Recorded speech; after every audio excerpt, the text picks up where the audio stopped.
he was a really good high school player. He didn't know what the forward pass was in those days. All he did was run the ball. And Lord knows he couldn't run when he got to the pros, but he was a heck of a runner in high school. And he quarterbacked South Lafourche to a state championship in 1977. That was in high school at the same time. And never let him forget that how lucky they got against Shaw, against Bonneville, the whole deal. But he won anyway. He's a great guy, too. After a successful stint in the USFL, after going to Northwestern State, by the way, who's not playing in the New Orleans Bowl, or the Sugar Bowl, or any bowl, I don't think, right? I'm just checking. In the USFL, he won a championship in 1983 and came home to his New Orleans Saints in 1985, where he played through 1992, and then went on to play for the Atlanta Falcons, made a Pro Bowl there in his 4 seasons there. But of course, with the Saints, part of a magical time leading them to their first ever winning season, first ever playoff berth, 2 subsequent playoff appearances as well. And he was inducted into the Saints Hall of Fame back in 1999 and the Louisiana Sports Hall of Fame the following year. And as has been mentioned, he serves as a very popular talk show host on WWL, 870 AM. Never has any opinions and, never has anything to say. We gave him a few extra minutes so that we get out of here before midnight. So please give a warm welcome to our good friend, Bobby Hebert. Bobby?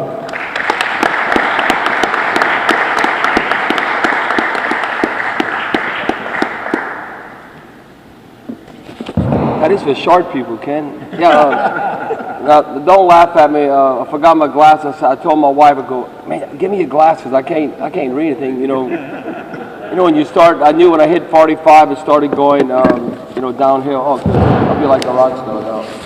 But like Coach Rick was saying, usually they don't say those nice things about you except for your eulogy, and so that was very encouraging, and it just cost me a few dollars to get that kind of praise. But I'm going to start out breaking down different things. My experience as a LSU father, having a son out there, part of a special season where the Saints are at, and a lot of people ask me, why is LSU having so much success? You can talk about X's and O's, but the guy I'm telling you, and talking with T-Bob, how he broke it down, is that, and I'm going to read something that Coach Rick, the Georgia coach, said going into the LSU game when he was watching LSU season and watching the film. And T-Bob told me, he said, Dad, I'm telling you, if anybody's an LSU alumnus and they got money in their pocket, they want the program to keep rolling, you better pay Coach Moffitt. The strength and conditioning coach, T-Bob said, is the reason that they have the edge over these other teams. Saban tried to take him away, NFL, so I'm just telling you, take care of Coach Moffitt going forward. Don't let him leave LSU. And this is the statement, and it was so true what Coach Rick said. Coach Rick said, now this was last Sunday before the week of the SC Championship, he spent all day Sunday watching film and never saw an LSU player look tired. They tend to wear people out by the end of the game. Once the resistance has been broken down a little, they break the spirit of whoever they play. Didn't look like the Georgia spirit got broken in that second half. You can look at almost every game where you think like, oh, LSU's in a dogfight. It looks like the team, gives up, especially in that fourth quarter. And then look, he went on to say, now he was telling his team this, now it didn't happen. I'm going to tell my team, we got to keep our composure and keep fighting. Well, there wasn't much fight left in that dog at the end. And I don't think about, have you ever seen a game? How can you have 0 first downs, 0 for 7 on third down? Now Georgia, I want to say, Ken, they were either like second or third in the nation on third down defense. Mm-hmm. So they had a lot of success stopping opponents. And to still score 42 points, I say, what if LSU would have had a first half like the second half? What, they won by 60? I mean, it was that ridiculous. And now you look where LSU's at. I don't care what people say, when you truly break it down, not only an undefeated season and a chance to be undefeated national champion. I don't care USC, Notre Dame, Bear Bryant, the greatest championship teams. Nobody has played a schedule and has had the adversity that the LSU Tigers has had. If they can win, and I think they can beat Alabama. It's hard to beat a team twice, but if they win that game, how can you not say, when all said and done, and you're in the conversation, you're in the argument, the greatest team ever in college football. We'll be talking about this 20, 30 years from now. But you got to be the champion. There's no room for second place. They got to win that game. We're still talking about that special undefeated season by the Miami Dolphins, because it's a different kind of champion. And that's what LSU, they truly can not only be a champion, but be a special champion. Now, speaking of special, looking at the Saints right now, I mean, prime time, I mean, it doesn't get any better than that. You know, I was doing the post game last night. I probably went to bed about 3:30, somewhere in that. But looking at what they've accomplished prime time, they've now won, I don't care if it's Sunday night, Monday night, they've now won 11 straight games. They're 11-0 on prime time. And on Sunday Night Football, they're 5-0. And I'm telling you, their composure, the big lights, the stage, they're not overwhelmed. And I was talking earlier about, you know, third down defense, you know, with LSU and Georgia. Well, you're looking at the Saints. That was one thing, you know, third down efficiency. I said in the pregame, what's going to give? The Saints had the #1 third down offense, converting like 53.5%. Well, the Lions had the #1 third down defense at 28%. Well, it looked like the Lions were getting the upper hand, even though, you know, as far as we would look like the game was well in hand. Obviously, at halftime, we were 3 of 10. But when all said and done, you got to look at that complete game. The Saints were 6 of 12, 50% on third down. And, you know, some fans were probably getting a little antsy and a little worried, saying, God, you know, how that third quarter, that might have been the worst third quarter I've ever seen for sure this season or under Coach Payton. But the Lions, now this is something I said, when it was 24-17, I go, whoa. The Lions this year, 3 times they were down, now this is in NFL, 3 times they were down by 17 points and came back and won. That hadn't been done since 1950. So we weren't playing chopped liver out there. And so that's a great accomplishment. I actually think that this Sunday's game, it was going to be a tougher opponent as far as to win on the road against the Tennessee Titans than the Lions were. They're fighting for their playoff life. I don't know if they'll catch the Texans, probably not, but they're in that wild card race. And you know how Drew Brees and Coach Payton's always saying it matters when you play an opponent. Well, Chris Johnson looks like he's in shape since he held out, and he gashed people. I want to say he had 190, 150 yards the past couple of games. And Hasselbeck, we all know the success Hasselbeck has had against the Saints. So I think the remaining schedule, this might be, if the Saints are going to run the table and go 6-0 after the open date, that I think this is going to be, you know, the game that if they get past this, I think that they will run the table. You want the Packers to keep winning. Let them, you know, go undefeated because you're not going to catch them. Come playoff time, that added pressure of having that special undefeated season. So let Green Bay keep winning. San Francisco, they still got to go at Seattle. You want that game to be meaningful at the end with that dogfight between the Steelers and the Ravens. The Steelers have to go to San Francisco because we can't be tied with the 49ers because if you look conference record, like our losses are NFC teams and their would be AFC. So that's why we need them to lose 2 games and us run the table, because I think that's truly going to be the formula, I think, for the Saints to get back to the Super Bowl. And I'm being honest, I don't like. I think LSU and Alabama would play. A lot of people believe this. They play 10 times, they'd be 5-5, something like that. I believe if the Saints played if the Saints played the Packers, I think it would be Packers win 7 times, Saints win 3. But you're not playing the best out of 7, like, you know, you're getting, you know, NBA or Major League Baseball. No, it's 1 game. So that's truly, and we've headed in the right direction. And that turnover ratio, 2 weeks in a row, can you believe it? The Saints were on the plus side. We're a +1 last night against the Lions. Now we're -2 for the season. But in 1 game, I think that's what it takes. We'll have the games in the Superdome. You have the bye and have that game, kind of like 06, and all of a sudden you're in the NFC Championship. And I think, you know, if we would be against Green Bay, that we're right there. But I think the turnover battle, instead of Colston fumbling at the beginning, we need like Jermichael Finley or Jennings, one of them, you know, to lay it on the turf. And I think that's the difference. Now people ask me, what's the difference? Because you look at the amount of yardage where the Green Bay Packers defense is ranked, the Saints. But I think, and that's been the case, the Packers defense is more opportunistic as far as creating turnovers. And I think if Greg Williams and we could just start catching the ball, come on. Just catch the ball. Even at the beginning of the game yesterday, Vilma missed a pick. At the end, Malcolm Jenkins, and can you believe Malcolm Jenkins? We need him to play at a Pro Bowl level. He doesn't have an interception this year. How can that be? You know, you're thinking, no, Greg Williams, he said, come on, we think him as a Pro Bowl safety. He has to have, I was telling Deke this, at least 3 or 4 interceptions, but that's one area. If you hit your hands, you got to catch it. The ball has to bounce our way. We've caused a lot of fumbles. I mean, I want to say we at one point we had caused 18 fumbles and we only recovered 5.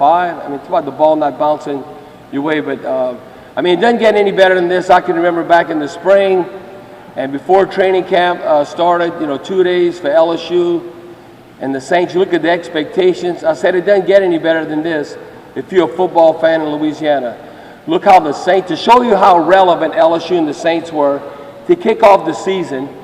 Look, 3 of the last 5 years, the Saints have kicked off the NFL season. You're playing Green Bay, and then look what LSU's playing Oregon in the Classic in Jerry's World in Dallas, and then to be where they're at, LSU in the national championship. I mean, Saints would win the Super Bowl in the same year. No, I mean, all football fans said they'd die and went to heaven, and they truly wouldn't have to worry about, you know, saying, well, I hope I could see this or that, you know, before I die, because that would truly be just unbelievable and the odds of a great accomplishment. You look at the weapons. How crazy is this?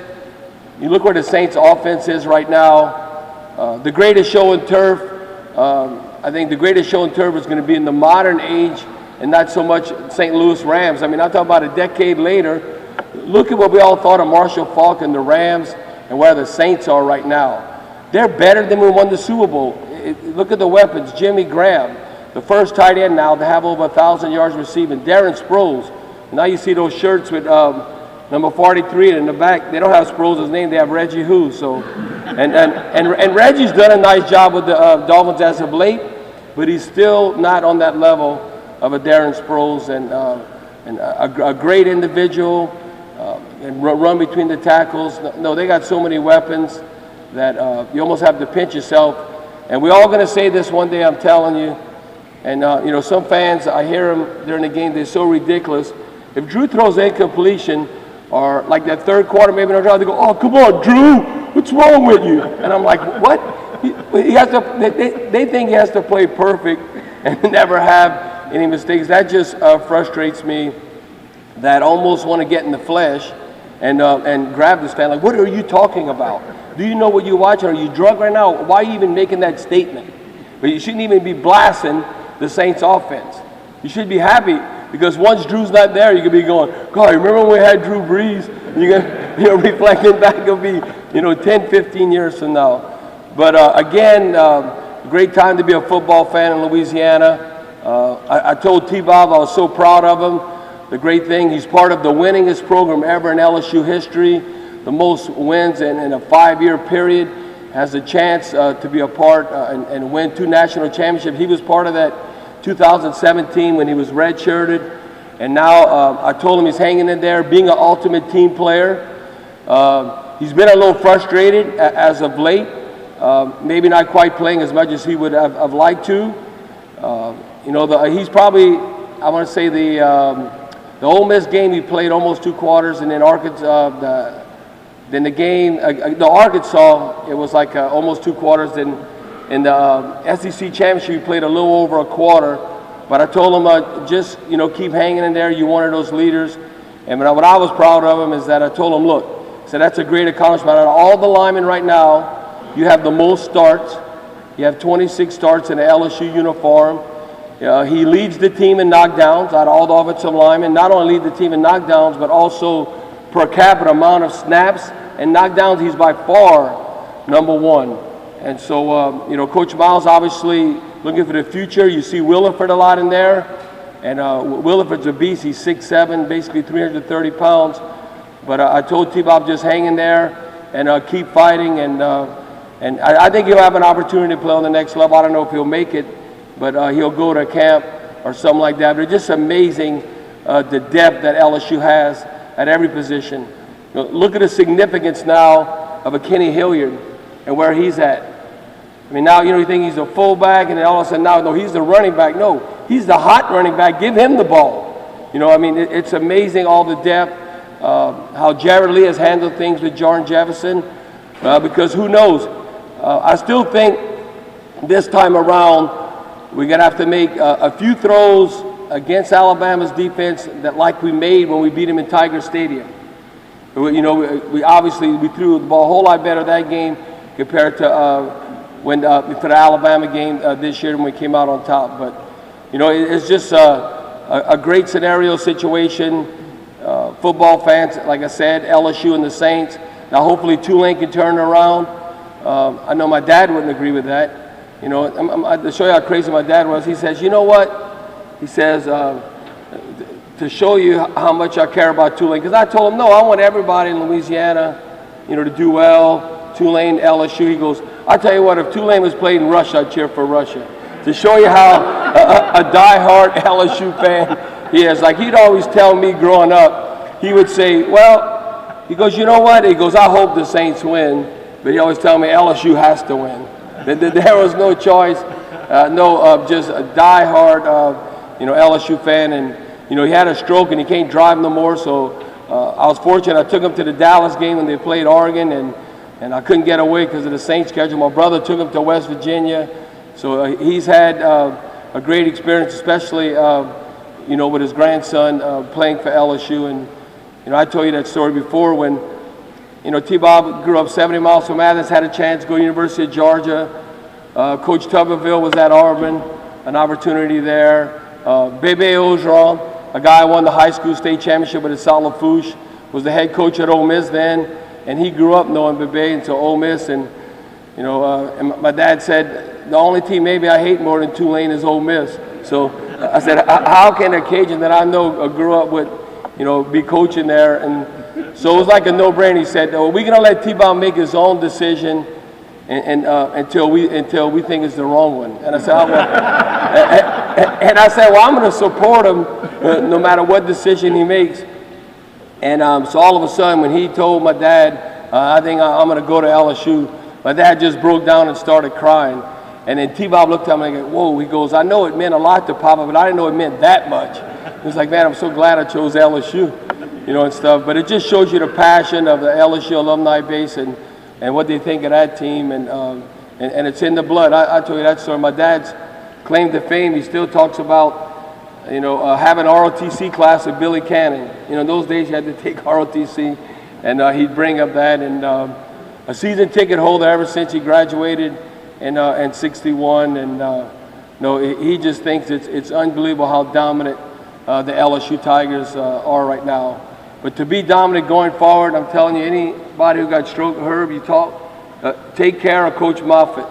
Don't let Coach Moffitt go anywhere, because I'm telling you, the off-season training, how they prepare year-round, he's getting it done, and his knowledge and how he gets every position ready, the role has been unbelievable. Again, thank you, and any questions? I know I went off on some tangents, but...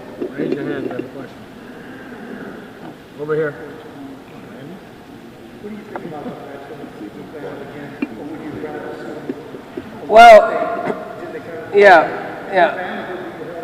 Well, there's the thing is, I think Alabama and LSU are the two best teams. So by theory, you'd want them to play. I think if LSU would have played Oklahoma State, how they've beaten every opponent, it'd have been 2 touchdowns, if not 3. That I truly believe that. I think LSU would have just wore out their defense. And so you're looking for the best matchup. Now, the only thing I could say is that if LSU would have beat Alabama 9-6 in Tiger Stadium, then if you're an Alabama fan, you have an argument. But you beat them in their backyard. It wasn't a neutral site. So that's the only thing that I have maybe a problem with. I think Gary Danielson, I don't agree a lot with what he says on CBS, but he made a point that what does it prove if Alabama, let's say, was to win in a 9-6 type game again? Okay, it's 1-1. Do you then have co-champs? Or you might have, to try and be disruptive, some AP riders or some, even vote for LSU #1, because what did it truly, you know, prove? Now they could say, you know, it's like Tiger Stadium East in the Superdome, you know, come the championship, but I don't know. I wouldn't have had a problem, put it this way. Now, this is a little biased. If they'd have said Oklahoma State because I said for sure LSU's national champs. Now I'm hoping now, but from that perspective, I wouldn't have said, oh, I can't believe Alabama's not in the championship game. I'd have been like, no, whatever's good for LSU's good. In the back. Go ahead.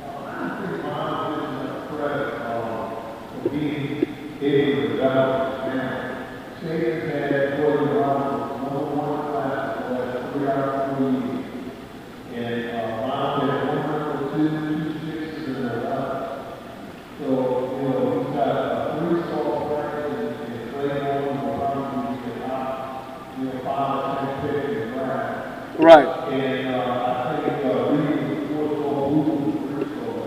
He got playing really better than and I think around 17, Right.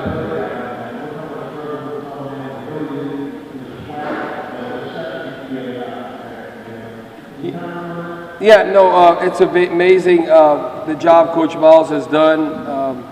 I think what he does a great job in is that how he gets everybody to buy in. You know, for instance, when all that stuff happened in August, you know, Coach Miles, I remember, was like talking with T-Bob, like, come on, you know, we got to get everybody together. I mean, the season didn't even start yet. You know, people don't notice behind the scenes. They had some players that, you know, wanted to boycott practice. Because Jordan Jefferson's the quarterback. And T-Bob was talking to a lot of them like, well, what is that going to prove? That's not going to do anything. We need to stay together as a team. And that's what I appreciate also T-Bob being involved. And it's all reflection. It all starts at the top. That he was, you know, getting ready to play Oregon. And they getting like their swagger on, so to speak. And you know, and getting everybody pumped up. I seen this in Cowboy Stadium that T-Bob had all the linemen around in the Oregon defensive line were passing by, and they were and LSU was talking smack. Like, hey, you getting ready to mess with the SEC. None of this finesse, flag, spread the ball out. No, man-to-man in the trenches. And you see how LSU were out Oregon. All this spread the ball 38-35 kind of game. If you're a football fan, yeah, that's entertaining. But if you're truly a football fan, who doesn't like, wasn't that in the edge of your seat, that Alabama-LSU game? I know it was 9-6. But Coach Miles knows what it takes how to win. Listen, win in the trenches, hard-nosed defense, win the turnover battle. You know, you don't have to, like, set records like Drew Brees is doing with the Saints. You know, the bottom line is just whether you won or lost the game. And I think Coach Miles is kind of old-school football and plays to his strengths, and you see that week in and week out. Now I can tell you this, that if Coach Miles or Coach Saban had a Robert Griffin III, like that Baylor quarterback, well, you talk about spread, I think that definitely would influence the spread. That guy, I think should win the Heisman. I mean, not only I think can he like run, but he's a pocket passer, but he only runs like now and then, but he has that ability, I think, his speed to run like a Cam Newton. And no, it's unbelievable what that guy has done. But as far as Coach Miles, though, I mean, it speaks for itself what he's done for the team. And you know, whether you want to call him the Mad Hatter, I mean, he goes off on more tangents sometimes than I do. But sometimes, like, he might say something, you go, man, what the hell he just said? Like, what the, you know, I don't know. I mean, we all remember after the Ole Miss game, and, you know, they talked to him, that debacle. You know, I was talking to my wife, and go, man, I don't know, maybe he just had a stroke or something. It looks like that what was coming out, but it doesn't matter. Whether you're lucky or you know, I always say rather be lucky than good or blessed. Look at Tim Tebow right now. Who would have thought an NFL game he could complete 2 passes and win? And the Broncos are, what, 6-1 under Tebow? First in the AFC West. Bottom line is winning. So all I know right now, don't bet against Tim Tebow, because I think he's definitely blessed that, you know, God's for you. Who can be against you? Right, Benny? One more. Good job. Okay. One more, anybody?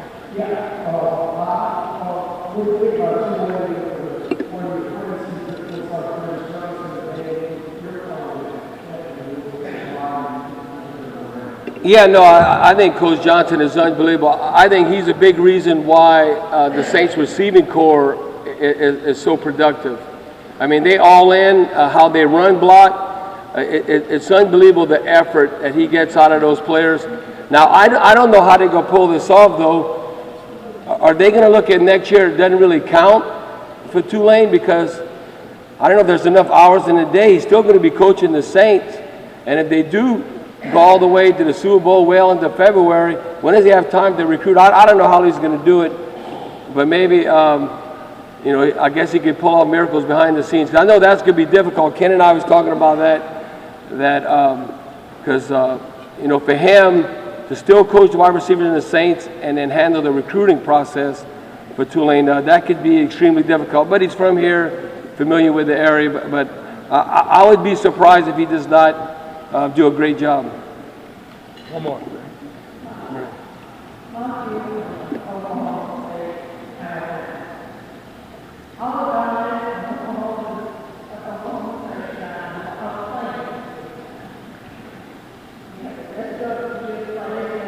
Right.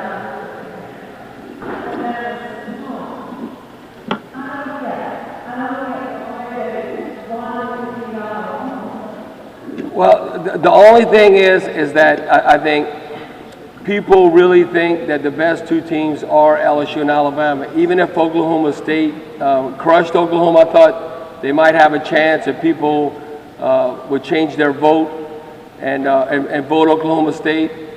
But I think it all came down to that they really think that the best two teams are LSU and Alabama.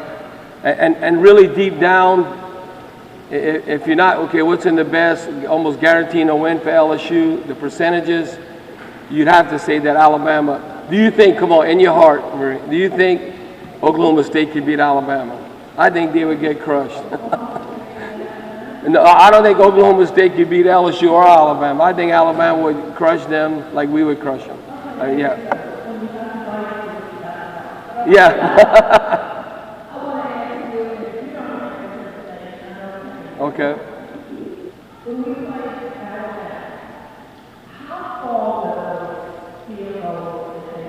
All 40 plus. Like 40 plus yards.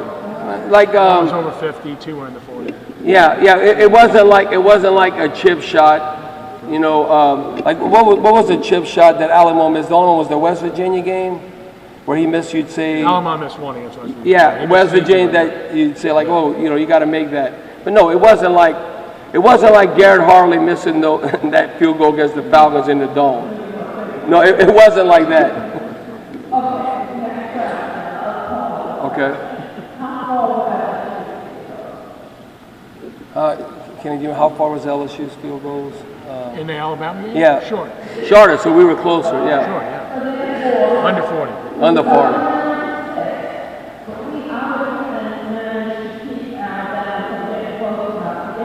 Correct. Yeah, correct.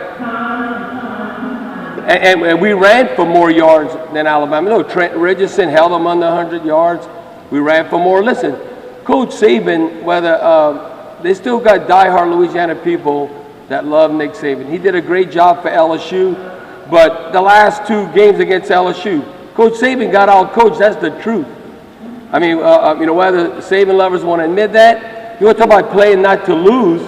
Look, he was sitting on the ball in the fourth quarter. They weren't going trying to win. Oh, we're going to win in overtime. No, LSU kicked their behind in overtime. Yeah, no, ran all over him. Look about, boy, I remember I was jumping up in the house. I was watching it at the edge of my seat. We ran that option play, and what I seen, was it Ford? I think it was Ford who got outside. Well, when T-Bob told me, he said, Dad, he goes, boy, it's just like I just took off out of a sprint stance at right guard, and I chopped the linebacker, and he landed on his face. Usually, you know, you think the guy is wiped out, he's going to lay down. To show you how good he was, he landed on his face, popped up, and was making an angle for the 3 or 4 yard line. We think the run was going to be successful. And then, you know, you remember he barely went out of bounds. But that was, I think that's one area that I know Saban's working on. He goes, man, because LSU had success with that play, and Herb, you know, about running the option, that LSU's going to try and do more of that. But Alabama got to figure out how maybe they can defend that better, because LSU definitely got the better on getting on the outside in that option play. All right, thanks for having me.